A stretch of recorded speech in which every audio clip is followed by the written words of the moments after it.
That's Tom. Tom works in a banana ripening facility and is responsible there for the planning and ripening of the bananas. However, as there are constant changes in the flow of quantities, he has to manually recalculate his entire planning daily, which is almost impossible during normal day-to-day business. That's why Tom installed FIPS in his ripening facility. FIPS automates the entire banana process on the basis of live data and taking into account all lead times and parameters such as sea transport, land transport, buffer times, ripening cycles, and much more. Taking into account current and historical weather and quantity data, holidays and promotions, Tom is planning the need of its customers.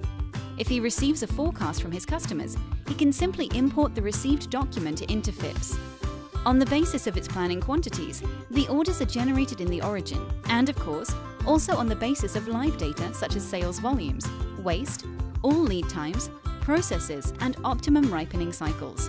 Data such as container numbers, PIN codes, vessels, and more can be easily imported. In transport and ripening planning, FIPS calculates in real time which amount has to be when in the ripening facility in order for the bananas to remain in compliance with the optimal ripening cycle and availability for the customers.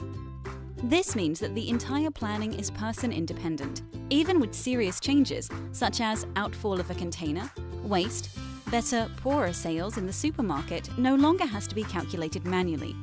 All this data are updated live and are visible in FIPS.